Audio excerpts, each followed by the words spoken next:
Hello, good evening guys. Today we're going to discuss about politics. Number 1, what do you think is the most important political issue right now?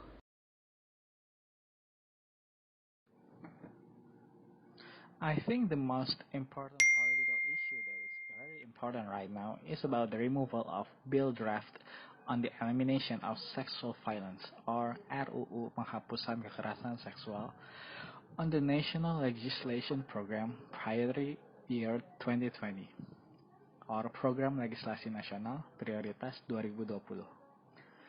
This bill is important for the sake of eliminating any sexual violence, no matter the gender of the victim, although for now it is focused on women. Since now mostly women in Indonesia who have any sexual violence cannot seek justice, where they usually being set aside when they are reporting to the law enforcement officer any sexual violence that are done to them. Sexual violence, according to many people, considered as private, hard to prove, and seen as not that important to enforce the law because there are many there are not many laws about it. Therefore, the bill is drafted so there is no more emptiness of law about sexual violence.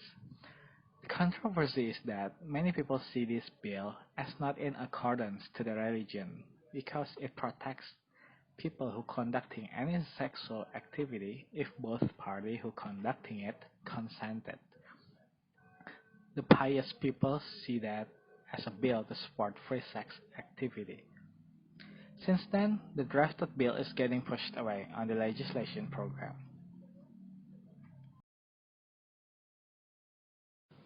Okay, for me, I think the most important political issue right now is issue not fake. I mean, it's not fake issues.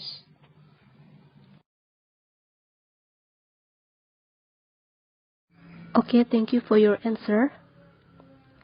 Number 2, why do you think there are not more women in politics?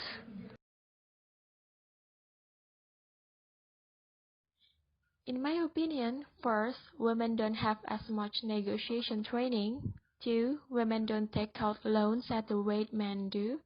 3, women don't hire at the rate men do. 4, most of the business that women start are in a less lucrative fields.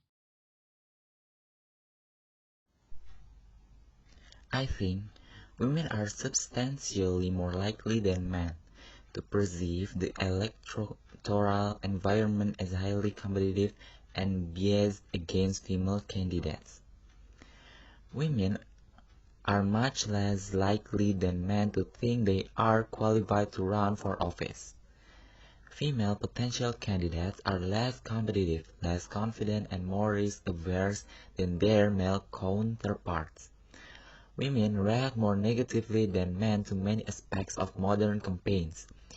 Women are less likely than men to receive the suggestion to run for office from anyone, and then women are still responsible for the majority of child care and household tasks. Thank you for your answer.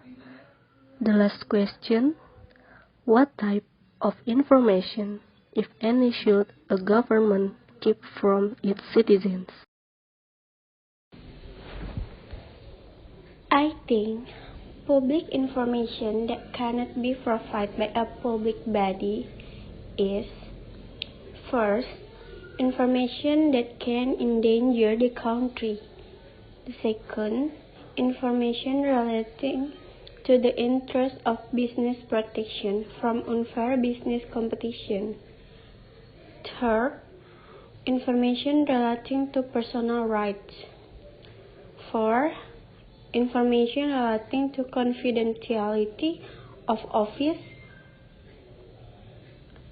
And fifth, the request public information has not been mastered or documented.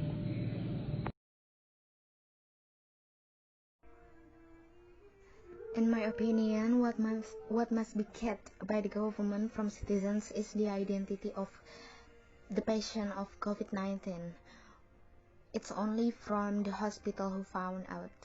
And beside that is information that can endanger the state, namely the danger to this country's sovereignty, the territorial integrity of the unitary Republic of Indonesia, and the safety of the nation from threats and interference with the integrity of the nation and state. More information about this information will be determined by the Information Commission.